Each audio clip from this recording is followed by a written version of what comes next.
오늘 설교 제목은 제가 봐도 좀 이상하긴 합니다. 설상가상, 그러나 전화위복. 이 두 사자성어는 여러분들이 잘 압니다. 그러나 잘 알지만 잘 모르는 부분도 있습니다.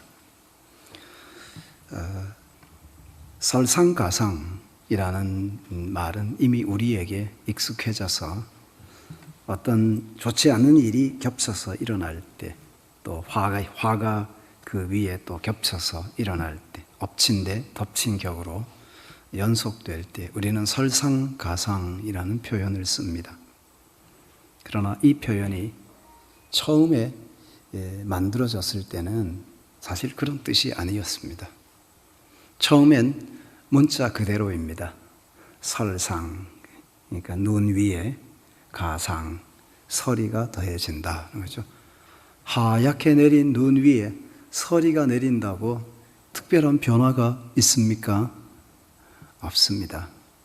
그 영향이 미미하다는 것을 의미하는 사자성어였습니다. 그래서 불필요한 개입을 말할 때, 불필요한 어떤 것에 대해서 표현할 때 사실은 설상가상이라는 말을 사용을 했던 거죠. 그러나 시간이 지나면서 의미가 변하기 시작했습니다. 시간이 지나면서 좋지 않은 일에 또 다른 좋지 않은 일이 더해지고 겹치고 겹칠 때 우리는 설상가상이라는 말을 사용하기 시작했다는 것이죠. 그러나 실제는 설상가상이라는 게 사실 불필요하게 개입하는 상황에 대해서 설상가상, 그리고 그 효과가 미미하다 하는 입장에서 표현하던 말이었다고 하는 것이 일반적이죠. 전화위복이라는 말은 여러분들이 너무 잘 압니다. 이제 화가 변하여 복이 된다 하는 이런 이야기들이죠. 그런데 이 설상가상이라고 하는 것을 이제 문자적으로, 표면적으로 드러나 있는 부분으로 볼 때, 오늘 우리가 읽은 본문의 이스라엘 백성들의 상황이 우리가 이해하는 설상가상입니다. 그들은 이미 고통스럽고 힘든데, 안 그래도 힘들고 어려운데 모세와 아론이 나타나서 바로에게 가서 하나님이 말씀하신다. 내 백성을 보내라. 그들이 광야에 나가서 사흘길쯤 나가서 여호와를 경외하고 예배하려 하니 내 백성을 보내라 하는 이 말을 전하고 나선 후에 일어난 현상입니다. 그랬더니 바로가 즉시 자신의 감정을 표출하지 않습니다. 아주 정치에 능숙한 바로라는 것을 금방 알 수 있습니다. 그 앞에서 두 사람을 잡아서 가두든지 아니면 두 사람에게 벌을 내리든지 하지 않습니다. 만일 그랬다면 많은 유대인들이, 많은 이스라엘 백성들이 반발할 것을 우려해서 조용히 돌려보내고 뒤로 다른 생각을 하면서 말 그대로 정치를 하는 거죠. 자기들의 패장들을 불러놓고 이제 이스라엘 백성들에게 오늘부터는 짚을 주지 마라. 지금까지는 벽돌을 만드는데 짚을 이겨서, 벽돌과 함께 짓이겨서 벽돌을 만들면 그 벽돌이 쉽게 깨지지 않고 갈라지지 않을 수 있지만 그냥 진흙만 가지고 벽돌을 구우면 그 벽돌이 쉽게 부서질 수 있으니까 짚을 주었는데 오늘부터는 일체 짚을 주지 마라. 그리고 그 짚은 스스로 어디 가서 구해오든지 스스로 찾아서 해결하게 하고 대신 그들이 지금까지 납품하던 수요만큼의 벽돌 수는 그대로 유지하도록 해라 하고 명을 내립니다. 이렇게 되고 나니 이스라엘 백성들이 고통이 가중된 것을 알고 바로에게 찾아갑니다. 이거는 말이 안 되는 이야기입니다. 왜냐하면 이거는 이치에도 맞지 않고 합리적이지도 않습니다. 어떻게 바로가 이렇게 불합리한 정책을 펼치며 우리에게 괴로움을 더해줄 수 있습니까? 하고 이야기했더니 바로가 하는 말이 무엇입니까?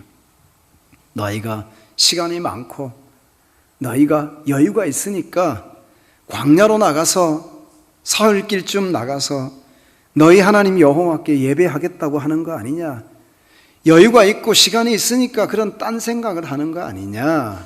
그러니 그런 생각하지 못하도록, 그런 소리를 듣지 않도록 하기 위해서 내리는 조치니까 딴소리 하지 말라고 그들을 돌려보냅니다. 이스라엘 백성들의 그 리더들이 자신들에게 화가 미친 것을 알고 그 화가 미친 요인을 바로와 모세와 아론에게 찾았습니다. 지금까지 괜찮았는데, 지금까지 그래도 견딜만 했는데 모세와 아론이 나타나고 난 후에 자기들을 위한다고 말을 하고 자기들의 뭔가 도움이 되겠다고 찾아왔는데 그들이 바로를 만나고 난 후에 오히려 어려움이 더 가중되고 그들의 힘든 노역이 시작되었다고 하는 것이죠. 말 그대로 설상가상.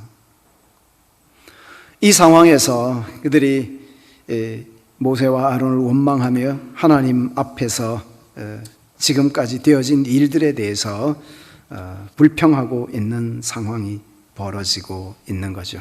거기에다가 그들을 향한 억압과 그리고 폭정은 멈추지 않고 있는 것을 볼 수 있습니다. 이게 하나님의 시간이 점점 흘러가고 있는 것을 보여주는 거거든요. 하나님의 때가 될 때까지 하나님의 시간표에 따라서 하나님의 역사가 진행되는 것을 보여주고 있는데, 지금 하나님께서 그 백성들을 찾아오셨어요. 무엇 때문에 찾아왔는가 하면 약속 때문에 찾아왔어요. 오래전에 한 약속 때문에 하나님이 친히 자기 백성을 찾아와 주신 거예요. 오래전에 하신 그 약속이 무엇인가 하니까 이방에서 계기되어 400년 동안 그들을 섬길 것이고 그들은 4대 만에 다시 이 땅으로 돌아올 것이라 하고 아브라함과 약속하셨던 그 약속의 말씀을 하나님이 아브라함과 하셨는데 그 때가 지금 다가오고 있는 거예요. 그 시간이 점점 다가오고 있을 때 하나님이 찾아오셨어요. 모든 백성들은 망각하고 잊어버렸을지라도 하나님이 약속한 것을 잊어버리지 않았어요. 그리고 하나님은 찾아오셨어요. 친히 찾아오셔서 그 백성들을 만나주고 계시는 거죠. 왜냐하면 약속을 지키기 위해서 오신 거예요. 그 약속이 바로 그들을 가나안 땅으로 이끌어가기 위한 약속. 오래전에 한 약속이지만 하나님은 그 오래전 약속을 잊지 않고 있어요. 사람은 약속을 잊어버려도 하나님은 그 약속한 것을 결코 잊어버리지 않는다 하는 거죠. 그런데 그 약속의 시간이 점점 다가오면서 하나님이 바로에게 모세와 아론을 통해서 이렇게 말하는 거죠. 내 백성을 보내라. 내 백성을 보내라. 그들은 광야에 나와서 여호와의 이름을 부르며 여호와께 예배해야 될 내 백성이라고 하나님이 부르는 거죠. 내 백성을 보내라. 이 말이 바로에게는 참 듣기 싫은 소리인 거죠. 아니, 내 백성이라니. 아니, 지금 내가 노예로 삼고 있는 자들인데, 그리고 그들이 제공하는 노동력으로 이 애굽이라는 나라에 얼마나 큰 좋은 영향력을 행사하고 있는데, 그들의 노동력으로 제공되는 많은 것들이 있는데, 아니 그들을 내 백성이라 하고 그들을 불러가겠다 하고 그들을 보내라고 하고, 그러니 바로는 용납할 수가 없는 거죠. 모세와 아론이 찾아갔을 때 사흘길쯤 우리를 보내서 저 광야로 가서 여호와께 예배 드리고 하나님께 영광을 돌리게 해 주십시오 라고 말했을 때 바로는 맨 먼저 계산기를 두드리고 있었던 거죠. 사흘, 3일 동안에 이 백성들이 제공하는, 이 어마어마한 백성들이 제공하는 그 노동력이 엄청난데, 그 노동력으로 인해서 만들어진 상품과 그리고 그 생산력에 의해서 제공되는 유익이 큰데 그들을 내보내면 사흘 동안의 손해가 도대체 얼마야? 생각해 보니까 도대체 용납이 안 되는 거죠. 보내고 싶은 마음이 없습니다. 그런데 하나님은 하나님의 때가 점점점 가까워져 오는 것을 알고 계셨고 그 약속을 지키기 위해 오셨기 때문에 그 때가 가까워져 올 때 백성들의 눈앞에 펼쳐지는 현실적인 상황은 말 그대로 설상가상이에요. 점점 갈수록 어려움이 더해져 오는 듯한 느낌을 받게 된다는 거죠. 하나님이 왜 이렇게 하셨을까? 한번 질문하고 넘어가 볼 필요가 있죠. 하나님은 무엇 때문에 그냥 그 자리에서 바로를 그냥 두들겨 패든지 그냥 굴복시키든지 해서 그 백성을 확 그냥 모세의 영도하에 이끌어내면 될 텐데 왜 그렇게 하시느냐 하는 거죠. 그렇게 바로를 하나님이 그 순간에 굴복시키고 백성을 이끌어 간다고 해서 백성들의 마음이 온전히 하나님을 향하지 않는다는 걸 하나님이 아셨어요. 하나님은 하나님이 일하시기 전에 먼저 작업을 하시는 거죠. 하나님이 먼저 하시는 작업이 무엇입니까? 바로 그 백성들의 마음을 지금 만지고 계시는 거예요. 백성들의 마음을 다듬으면서 그들의 마음이 하나님을 바라보게 하는 데 있는 것이고 하나님이 소망이라고 하는 사실을 인식하도록 하기 위해서 하나님이 지금 상황을 점점 좋지 않게 만들어 가죠. 설상가상이죠. 그리고 바로는 그 백성들 앞에서 12 이스라엘 백성들 앞에서 갈수록 못된 모습을 계속 보입니다. 계속 못된 모습을 보이고 백성들은 그 바로에게서 계속해서 좀 멀어지게 되는 거죠. 마음을 애굽에서 떨어지게 만드는 거죠. 만일 바로가 애굽에서 이 히브리인들에게 살기 좋은 정책을 펴서 그들이 정말 이곳에서 마음 놓고 살고 그들이 호의호식하면서 잘 살 수 있는 환경을 제공해 주고 그랬다면 백성들의 마음이 거기에 내려졌을 거예요. 그리고 모세가 와서 나가자 할 때 백성들이 너 나가, 왜 우리 여기 잘 살고 있는데 왜 데리고 나가려고 하는데 하고 거절했을 것이 뻔한 일 아니겠습니까? 그러나 하나님은 바로의 마음을 계속 강팍하게 만지십니다. 재앙도 첫 번째, 두 번째, 세 번째 하고 그냥 멈추면 좋은데 10번째 재앙까지 계속 끝까지 가게 하십니다. 바로는 이들의 청을 들어주는 척 하다가 상황이 좋아지면 마음을 또 바꾸고 들어준다고 말했다가 상황이 바뀌면 또 마음 바꾸고 이렇게 하면서 결국 10번째 재앙이 애굽 온 땅에 내려질 때까지 그의 마음을 내려놓지 않았습니다.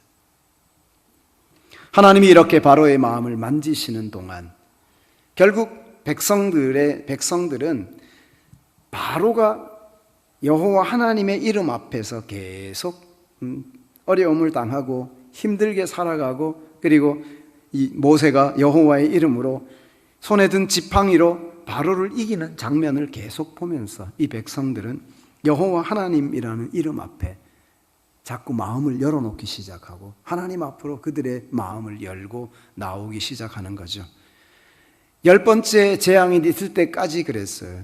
10재앙도 하나님이 백성들의 마음을 애굽의 모든 것에서부터 하나님 여호와께로 돌리게 하는 과정이죠. 왜냐하면 10재앙은 애굽 사람들이 섬기던 그 신들을 하나님의 여호와의 이름으로 징계하는 과정이에요. 그들은 다 신으로 섬기고 있었어요. 나일강도 그들에게는 신이에요. 바리도 그들에게는 신이에요. 개구리도 그들에게는 신으로 섬기는 거죠. 가축도 그들에게는 신으로 섬기는 거죠. 그 모든 것을 주관하는 신들이 다 있었어요. 그래서 애굽에 평안을 주고 애굽 백성들에게 안정을 제공해 준다고 믿고 있었는데 여호와 하나님이 그들이 믿고 있던 그 신들을 하나하나씩 다 징치하는 거예요. 그러면서 하나님이 이스라엘 백성들에게 메시지를 주는 거죠. 봤지? 애굽 사람들이 섬기는 그 신들이 무력한 거 너희 봤지? 봤지? 애굽 사람들이 섬기는 저 신들, 저 엉터리라는 거 너희들 봤잖아. 저게 다 우상이야. 허망한 것들을 섬기고 사는 거야. 하나님이 그 백성들을 징치하는 과정에 그들의 마음이 애굽에 남아있지 않도록 하나님께로 그 마음을 자꾸 옮겨가도록 하나님이 작업을 하고 계셨던 거죠. 비록 눈앞에 펼쳐지는 상황은 설상가상이었을지라도 하나님은 그런 상황 속에서 그 백성들을 애굽이라는 땅에서 이끌어내는 거죠. 몸을 이끌어내기 전에 먼저 하나님이 그 백성들을 출애굽시켜야 되는 게 무엇인가 하면, 육신의 출애굽 이전에 하나님은 그들의 심령의 출애굽을 먼저 원하시는 거예요. 그들의 마음이 먼저 출애굽해야 돼요. 애굽의 문화, 애굽의 우상, 애굽의 전통, 하나님을 영광스럽게 하지 못하는 모든 것들로부터 그들을 먼저 출애굽시켜야 되는 것이 하나님의 의도였기 때문에 하나님께서 이런 과정을 통해 그 백성들을 이끌어 가시는 거죠. 눈앞에 펼쳐지는 설상가상, 그것이 문자적인 설상가상이 되게 하시는 분이 하나님이세요. 눈 위에 이슬이 내린다고 뭐가 달라집니까? 눈 위에 이슬이 내린다고 뭐 눈이 녹아내립니까? 눈 위에 이슬이 내린다고 뭐가 큰일이 되겠습니까? 별다른 변화가 없습니다. 미미한 효과를 드러낼 뿐입니다. 그러나 하나님은 이런 과정을 통해서 하나님은 백성들의 마음을 하나님 앞으로 이끌어가고 계셨다는 것을 보게 되죠. 내 백성을 보내라. 그래서 열재앙을 통해서 하나님이 바로와 모세가 대결하는 그 상황 속에서도 하나님은 모세를 통해서 계속 그 백성, 그 바로에게 선포하게 합니다. 하나님이 말씀하신다. 내 백성을 보내라고. 하나님이 말씀하신다. 내 백성을 보내라고. 이 백성들 네 노예 아니다. 네 백성 아니다. 하나님의 백성이다. 이걸 계속 선언해 주고 있는 거예요. 바로는 지가 왕으로 있으니까 그 땅에 있는 모든 사람들이 다 자기 수하에 있는 자기 백성인 줄로 알아요. 그런데 하나님이 바로 앞에 모세와 아론을 보내고는 내 백성이다 이렇게 말씀하시는 거예요. 내 백성. 하나님이 하나님의 백성들을 위해 일하실 때 눈앞에 보이는 상황은 설상가상이지만, 그러나 그 설상가상이라는 이 상황이 말 그대로 하나님이 개입하시면 그냥 눈 위에 이슬이 좀 내리는 것에 불과한 상황이에요. 눈 위에 그냥 이슬이 좀 내렸어요. 설상가상이에요. 왜냐하면 그 문제와 나 사이에 하나님이 개입하고 계시기 때문에 그냥 눈 위에 이슬이 좀 더 내렸을 뿐이에요. 아무런 변화를 가져다 주지 못하는 미미한 효과예요. 하나님이 개입하셔서 그 모든 상황을 엎어놓으실 때까지 눈앞에 그런 현상이 조금 펼쳐질 뿐이라고 하는 거예요. 이스라엘이 애굽에서 나오기 전에도 이런 일이 있었지만, 이스라엘이 바벨론에서 나오기 전에도 그런 비슷한 현상이 있었어요. 남쪽 유다는 주전 586년 혹은 587년경에 신바빌로니아 제국의 느부갓네살 임금의 2차 침공 때 완전히 망해요. 느부갓네살은 10년 전에도 예루살렘을 쳤어요. 그것이 1차 침공이었어요. 그리고 두 번째로 10년이 지난 후에 2차 침공 때 남쪽 유다가 완전히 망하는 거예요. 예루살렘을 에워싸고 완전히 예루살렘을 초토화시켰어요. 그들이 애지중지하던 성전은 무너지죠. 동쪽 벽 하나 남아있죠. 그리고 그들이 정말 생명처럼 귀히 여기던 법궤는 불타버렸어요. 어디 갔는지 몰라요. 흔적 없이 사라지죠. 성전의 그 기구들은 바벨론 사람들이 수레에 싣고 다 가버렸어요. 가지고 가버렸죠. 나라가 망한 거잖아요. 그리고 그들은 바벨론으로 포로로 잡혀갔습니다. 그곳에 가서 생활을 합니다. 70년의 시간이 차면 다시 돌아올 것이라는 약속의 말씀이 예레미야를 통해서 선포되었고 이사야를 통해서 선포됐어요. 이미 오래전에 예레미야와 이사야를 통해서 이 땅이 망하고, 그리고 그들이 포로로 잡혀갈 것이고, 그리고 하나님의 역사가 있어서 70년의 시간이 차면 다시 본국으로 돌아올 것이라고 생각하죠. 그때 바벨론에서부터 돌아올 거라는 메시지를 선포합니다. 유다 백성들이 바벨론의 포로로 잡혀가서 살고 있는 동안에 그 때가 점점점 가까워올 때 그들의 눈앞에 펼쳐지는 상황은 설상가상이었어요. 이제 시간이 점점 다가오는데 눈앞에 펼쳐지는 상황은 설상가상이라니까요. 왜냐하면 그들은 바벨론의 포로로 잡혀갔는데 그들이 포로에서 돌아오기 전에, 얼마 전에 바벨론 제국은 망합니다. 메대와 바사라는 나라가 조금씩 세력을 키워오더니 페르시아, 바사라는 제국, 페르시아의 고레스 왕이 모든 주변의 나라들을 복속시키고 그리고 페르시아의 원년을 선포해요. 그때부터 페르시아 제국의 1년이 시작되는 거예요. 고레스가 페르시아 제국의 원년을 선포하는 거죠. 바벨론을 포로로 잡혀왔던 유다 백성들이 보니까 자기들은 가만히 있는데 어느 날 갑자기 보니까 주인이 바뀌었어요.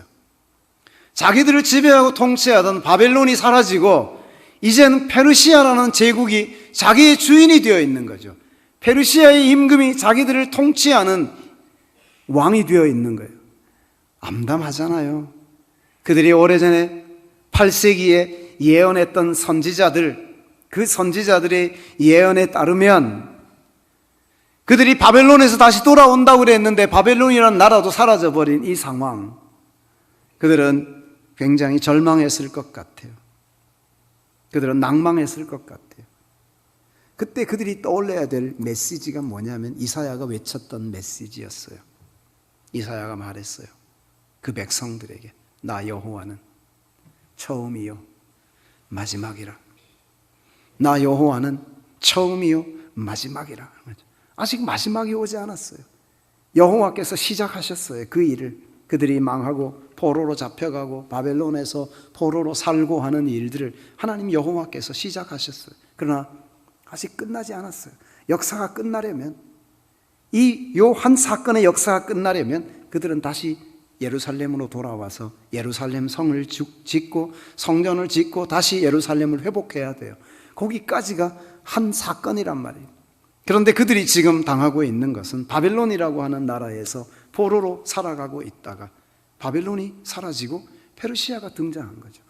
눈앞에 펼쳐진 상황을 보니까 설상가상, 기가 막힌 거죠.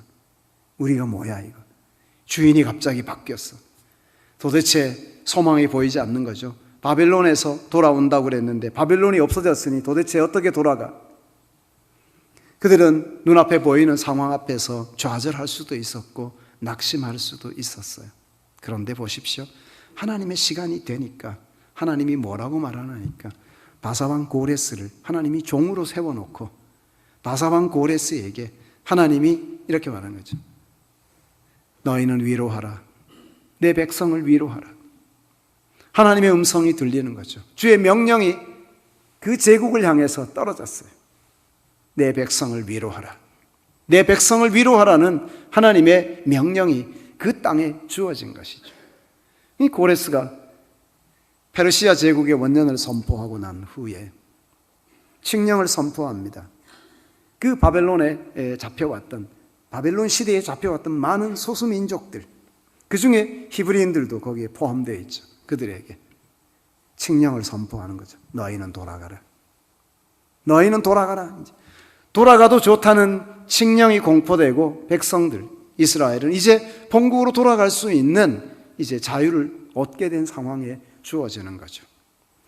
눈앞에 보이는 상황이 설상가상이었지만 그 설상가상이 하나님이 개입하셔서 그 문제와 이 히브리 백성들 사이에 하나님이 개입하시니까 그 설상가상은 말 그대로 눈 위에 내려진 서리발에 불과했던 것이죠.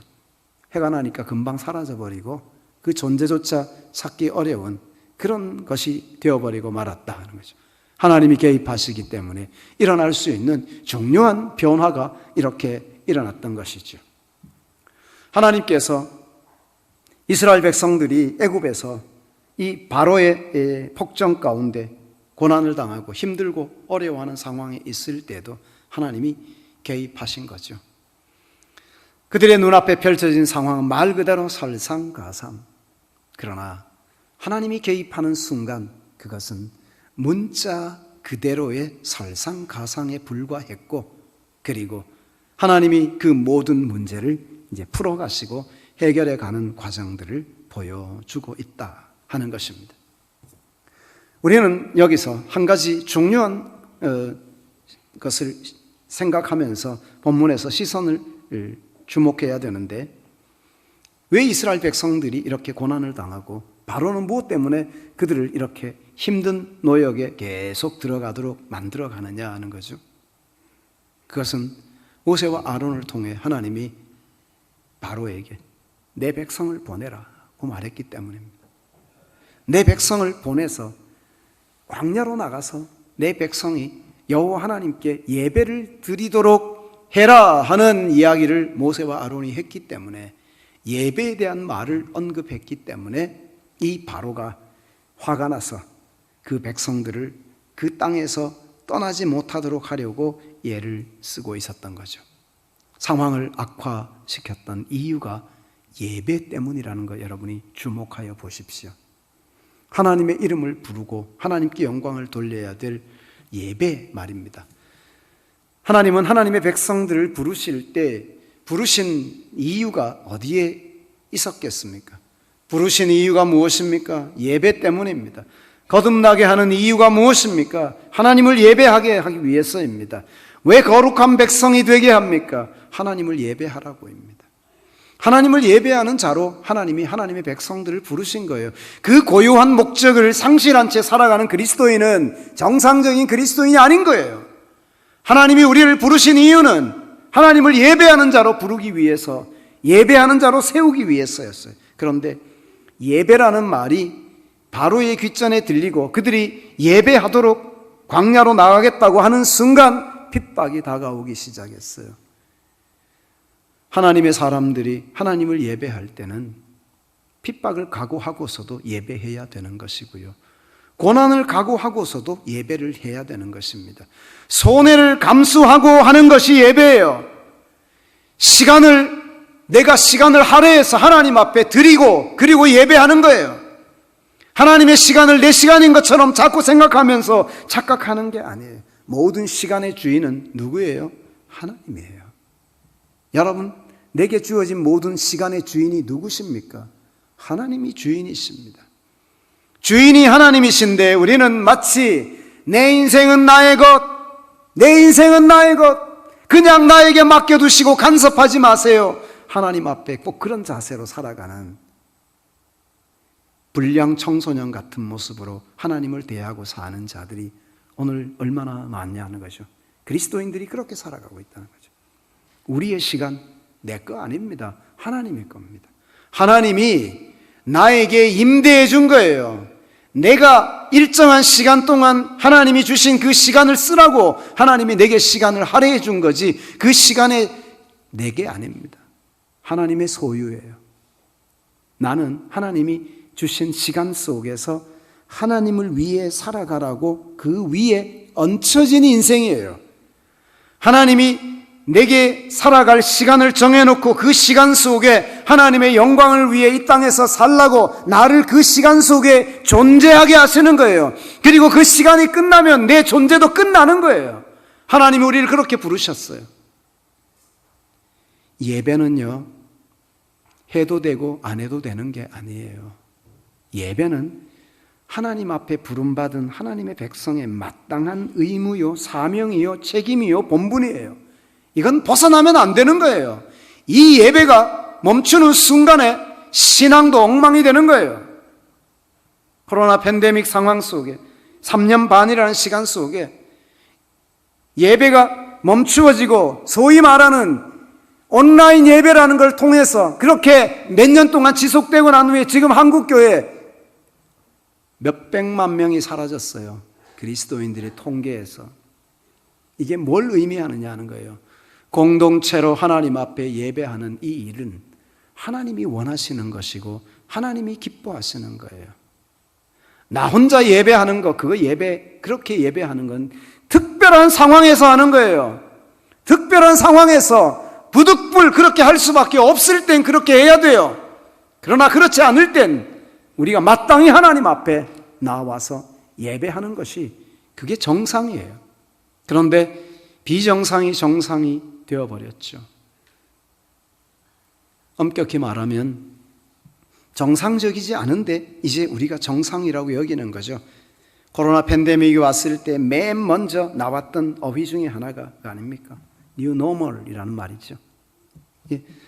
새로운 정상이 아닌 게 새롭게 정상이라는 개념으로 다가오기 시작했다는 것이죠. New Normal인 거죠. 이 팬데믹이 왔을 때 그런 어휘가 만들어지고 그런 것이죠. 사실 따지고 보면 비정상적인데 abnormal한 건데 이게 normal이라고 불리워지는 이런 상황 속에 우리가 지금 살아가고 있는 것이거든요. 예배는 어떤 상황에서도 포기할 수 없는 거예요. 하나님이 우리에게 이 예배하라고 부르셨기 때문에, 하나님이 우리를 예배자로 세우고 예배하는 자로 살아가도록 우리를 불러 놓으셨기 때문에 그 하나님의 부름 앞에서 우리는 두 손을 들어야 되고 겸손하게 머리를 숙여야 되는 거죠. 이게 우리의 모습이에요. 사랑하는 여러분, 우리의 선배들이 예배 지키겠다고 목숨도 내놓았어요. 우리의 선배들이 예배를 위해서 감옥 가는 것도 주저하지 않았어요. 예배 때문에 그들은 고난받는 것들을 결코 피해가지 않았어요. 예배 때문에 닥쳐오는 어려움과 환난과 그런 것들을 기꺼이 감당했어요. 우리가 부르는 찬송가 중에 환난과 핍박 중에도 성도는 신앙 지켰네. 그 신앙의 중심에 무엇이 있습니까? 하나님을 예배하는 예배가 자리하고 있는 것이거든요. 사랑하는 여러분, 여러분의 계획 속에 지워진 예배를 다시 마킹하십시오. 왜 주일 오전에만 예배가 있어야 합니까? 왜 주일에 하루만 예배하는 날이어야 합니까? 우리의 스케줄에 지워진 예배를 다시 마킹하시고 우리의 예배 생활을 회복해야 합니다. 그리고 하나님이 원하시는 모습으로 돌아가야 되는 거죠.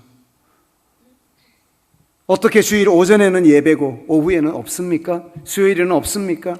이런 것은 사라져도 아무 문제가 없습니까? 그리고도 내 신앙은 지극히 정상적인 모습으로 하나님이 원하시는 자리에 서 있다고 자신 있게 말할 수 있겠습니까? 하나님이 우리를 부르셔서 하나님 앞에 세웠을 때 하나님이 부르신 이유는 예배자로 부르신 것입니다. 하나님을 예배하는 자, 하나님께 영광을 돌리는 자, 가정에서도 예배하고 직장에서도 예배하고 우리가 있는 모든 곳에서 예배하는 자로 하나님이 우리를 부르셨어요. 그리고 그 예배를 통해 하나님은 하나님의 영광을 드러내 보여주신다는 사실을 잊어서는 안 된다는 것이죠. 사랑하는 여러분, 환경 때문에, 설상가상인 환경 때문에 힘들어 하십니까? 하나님께 맡기고 기도합시다. 하나님이 그 설상가상을 그야말로 문자인 설상가상으로 만들어 주시는 분이십니다. 그냥 눈 위에 이슬 내린 것으로, 서리가 내리는 것으로, 눈 위에 서리가 내려서 설상가상이 되도록 그렇게 그 현상을 보면서 더 이상 딴 거 생각하지 않고 눈 위에 이슬이 내린 것에, 서리가 내린 것에 불과하다고 그렇게 생각할 수 있는 설상가상이 되도록 하나님 앞에 기도하며 나갈 수 있겠죠. 나와 문제 사이에 하나님이 개입하시면 전화위복이 됩니다. 나와 내 문제 사이에 하나님이 개입하실 때 그것이 무엇이든 전화위복이 되게 하시는 하나님이심을 믿고 가시기를 축복합니다. 하나님은 말씀하시죠. 합력하여 선을 이루시는 분이라고. 하나님은 합력하여 선을 이루시는 분이지 않습니까? 합력하여 선이 되게 하시는 하나님 앞에 온전한 예배를 회복해야 되는 것이죠. 그 예배를 회복하기 위해서 우리가 하나님 앞에 어떤 모습으로 서야 할지를 생각해 보십시오. 하나님은 우상천지인 애굽에서가 아니라 광야로 나가서 예배하라고 말하고 있습니다. 우상에 찌들어 있던 그 백성들이 애굽에서 예배하다가 애굽에서 애굽 신들을 섬기는 그 다양한 종교적인 어떤 의식과 형식 속에 이스라엘이 빠져들지 않도록 하나님은 전혀 새로운 방식으로 하나님의 말씀과 하나님이 원하시는 백성의 모습으로 예배하도록 하기 위해서 광야로 내보내시고 그 광야에서 예배할 것을 말씀하시며 그들에게 말씀을 주시는 것입니다. 우리가 하나님의 사람으로 세상에 찌들어 살면서 정말 하나님 앞에서 우리의 본분을 망각하고 살아가고 있지 않는지 고민해 봐야 합니다. 하나님이 기뻐하시는 예배자인가? 정말 내가 예배를 생명처럼 소중히 여기고 살아가는가? 내가 예배하는 것 때문에 손해를 감수하는가? 예배하는 것 때문에 희생을 감수하는가? 예배 때문에 내게 닥쳐오는 주변에 좀 불리한 것들을 기꺼이 온몸으로 받아들이면서 예배자로 살아가겠다고 다짐하고 결심하는가? 예배에 나와야 될 시간에, 수요 예배 시간에 와서 예배하고 기도하고 하는 것보다 편안함을 추구하고 여러분들이 보내는 시간이 무엇입니까? 약속하고 사람 만나고 아니면 집에서 TV 앞에 앉아 있는 것, 그게 과연 하나님 앞에서 예배자로 부름받은 우리 모습이 그것이 노멀이라고 말할 수 있겠습니까? 그 모습이 하나님 앞에서 정상이라고 말할 수 있겠습니까? 결코 그럴 수 없는데 우리 언제부턴가 우리의 생활 스케줄 속에 예배는 주일에 한 번이라고 딱 마킹하고 나머지는 다 이레이즈, 지워버렸어요. 그리고 아무것도 없는 거예요. 다른 것으로 거기에 꽉꽉 채워놓고 살아가는 우리의 삶이 되어버렸다는 것이죠. 결코 하나님 앞에 기쁨이 되지 못하고 하나님이 기뻐하지 못할 일을 하면서도 우리의 양심은 아무렇지도 않은 채 그대로 유지되고 있다는 것이 놀라운 일 아니겠습니까? 사랑하는 여러분, 이스라엘도 예배 때문에 그들은 고난을 당했습니다. 예배하겠다는 말 때문에 시련을 겪었습니다. 그러나 하나님은 기어이 그 백성들을 예배하는 백성으로 만들고야 말았습니다. 광야로 이끄시고 그리고 온 백성이 하나님 앞에 예배하는 자가 되게 하셨습니다. 이 하나님의 간섭과 하나님의 인도하심이 우리 모든 성도들의 일생 가운데 자리할 수 있기를 축복합니다.